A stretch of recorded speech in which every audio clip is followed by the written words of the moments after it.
friends, welcome to Madras Samayal. இன்னைக்கு நம்ம Madras Samayalல சூப்பரான Diwali sweet Motichoor Ladoo எப்படி பண்றதுன்னு பார்க்கலாம். இந்த தீபாவளியை நம்ம எப்படி கொண்டாட போறோம்? லட்டோட. இது பண்றதுக்கு நமக்கு வந்து முக்கியமா தேவையான பொருட்கள் ரெண்டு தான். கடலை மாவு அப்புறமா வந்து சர்க்கரை. அதுக்கு அப்புறமா என்ன வேணும்னா இந்த மாதிரி ஓட்டு போட்ட ஒரு கரண்டி வேணும். இது வந்து எல்லா வீட்லயும் சுலபமா இருக்காது. அப்படி இல்லனா நம்ம வந்து இந்த மாதிரி கரண்டி எடுத்துக்கலாம். ஆனா பூந்தி வந்து கொஞ்சம் பெருசா இருக்கும். மோட்டிச்சூர் லட்டுக்கு வந்து பூந்தி சின்னதா இருந்தா நல்லா இருக்கும். அதனால என்ன பண்ணலாம் அப்படினா ஒரு அலுமினியம் பேக்கிங் pan மாதிரி எடுத்துர்க்கேன். இதுல வந்து சின்னதா ஓட்டை போட்டு வச்சுக்கோங்க. சேஃப்டி பின் வச்சு. ரொம்ப பெருசா போடாதீங்க. கொஞ்சம் சின்னதாவே இருக்கட்டும். இது வச்சு ரொம்ப ஈஸியா பண்ணிடலாம். லைட்டா இந்த மாதிரி தட்டினாலே அழகா பூந்தியா சின்னதா விழுந்துரும். இப்போ ஃபர்ஸ்ட் வந்து நம்ம மாவு தயார் பண்ணி வச்சிரலாம். அதுக்கு வந்து ஒரு மிக்சிங் பவுல்ல 1 கப் கடலை மாவு, இது வந்து 100 கிராம். கூடவே கொஞ்சமா ஆரஞ்சு கலர் சேர்க்கிறேன். கலர் சேர்த்தா சாப்பிடுறதுக்கு நல்லா ஜாலியா இருக்கும். நான் வந்து ஜெல் கலர் எடுத்துர்க்கேன். அப்படி இல்லனா கேசரி பவுடர் நம்ம சேர்த்துக்கலாம். சேர்த்துட்டு இதுல வந்து கொஞ்சமா தண்ணி 1/4 கப் போல தண்ணி சேர்த்து ஃபர்ஸ்ட் வந்து நல்லா கலந்து வச்சுக்கோங்க. பாருங்க இந்த மாதிரி கட்டி எதுவும் இல்லாம நல்லா கலந்ததுக்கு அப்புறமா கொஞ்சம் அதிகமா தண்ணி சேர்த்துக்கோங்க. சேர்த்து நல்லா கலந்து வச்சிரலாம். இந்த லட்டுக்கு தண்ணி வந்து கொஞ்சம் அதிகமா இருக்கணும். அதே நேரம் ரொம்ப அதிகமாகாதபடி பாத்துக்கோங்க. நான் வந்து கிட்டத்தட்ட 3/4 கப் தண்ணி மொத்தமா சேர்த்திருக்கேன். பாருங்க இந்த பதத்துல இருக்கு. அவ்வளவுதான், லட்டுக்கு வந்து மாவு ரெடியா இருக்கு. இப்போ இத வந்து நம்ம எண்ணெயில சேர்த்து பொரிக்கணும்.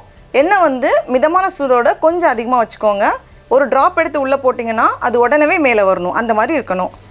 இப்போ இதுல இருந்து ஒரு கரண்டி மாவு எடுத்து ஊத்திட்டு கை வச்சு இந்த மாதிரி தட்டிக்கோங்க. விரல் வச்சு இந்த மாதிரி அடிச்சுக்கோங்க. அப்ப அழகா கீழ வந்துட்டே இருக்கும். பூந்தி கீழ விழுந்ததும் மேல வரணும். பாருங்க எவ்வளவு அழகா வந்துட்டு இருக்குன்னு. இந்த மாதிரி வரணும். அதே நேரம் எண்ணெயோட சூடையும் பாத்துக்கோங்க. ரொம்ப அதிகமாவும் இருக்க கூடாது. இத வந்து நம்ம ரொம்ப நேரம் பொரிக்க தேவையில்ல. சின்னதா இருக்குறதனால சீக்கிரமா ரெடி ஆகிரும். பாருங்க இந்த மாதிரி பபிள்ஸ் எல்லாம் அடங்குனதும் இத நம்ம எடுத்து வெளிய வச்சிரலாம். பாருங்க எவ்வளவு அழகா சின்னதா முத்தா வந்திருக்குன்னு. இதே மாதிரி மீதி இருக்கிற பேட்சையும் பொரிச்சு வச்சுக்கோங்க. பெரிய பூந்தியா பண்றீங்கன்னா மிக்ஸில வந்து லைட்டா 1-2 அரைச்சுக்கோங்க. அப்ப சின்னதா வந்துரும். பூந்தி எல்லாம் பொரிஞ்சு ரெடியா இருக்கு. அடுத்து வந்து நம்ம சர்க்கரை பாகு தயார் பண்ணிடலாம். சர்க்கரை பாகு பண்றதுக்கு நான் இன்னைக்கு வந்து 1 கப் சர்க்கரை எடுத்துர்க்கேன். இது வந்து 200 கிராம். ஒரு panல 1 கப் சர்க்கரை சேர்த்துக்கோங்க. கூடவே 1/2 கப் போல தண்ணி சேர்த்துட்டு இது வந்து கொதிக்கட்டும். சர்க்கரை பாகுக்கு இப்போ பதம் எதுவும் தேவையில்ல. சர்க்கரை நல்லா கரைஞ்சி ஒரு 2-3 நிமிஷம் கொதிச்சா போதும். பாருங்க இந்த மாதிரி 2-3 நிமிஷம் நல்லா கொதிச்சதும் இதுல வந்து வாசனைக்காக கொஞ்சமா ஏலக்காய் தூள், கூடவே கலருக்காக மறுபடியும் கொஞ்சம் ஆரஞ்சு கலர் சேர்த்துக்கிறேன். அப்பதான் நல்லா பிரைட்டா இருக்கும். சேர்த்துட்டு இத நல்லா கலந்துட்டு ஸ்டவ் ஆஃப் பண்ணிக்கோங்க.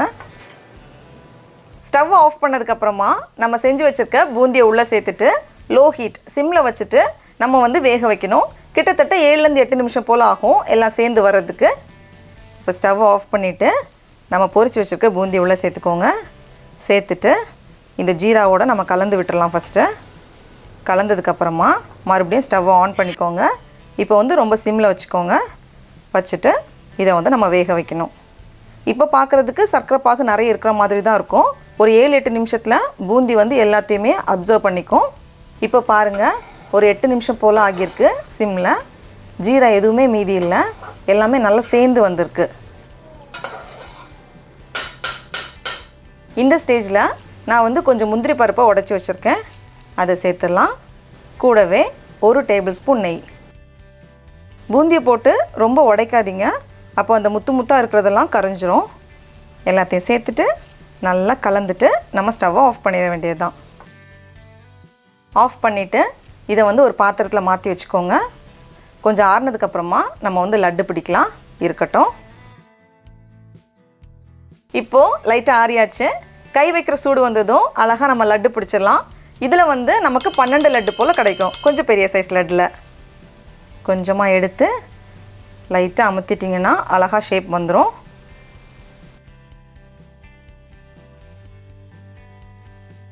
பாருங்க எவ்வளவு அழகா வந்திருக்குன்னு.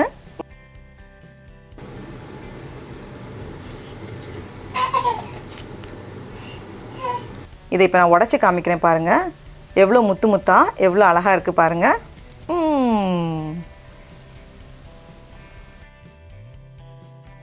அனைவருக்கும் இனிய தீபாவளி நல்வாழ்த்துக்கள். இந்த தீபாவளியை நம்ம எப்படி கொண்டாட போகிறோம்? லட்டோட.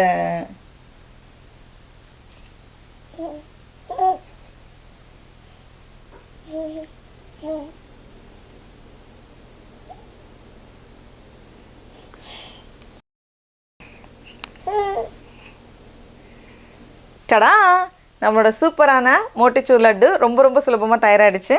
பாருங்கள் எவ்வளோ அழகாக வந்திருக்குன்னு. இப்போ இதை நம்ம டேஸ்ட் பண்ணி பார்க்கலாம்.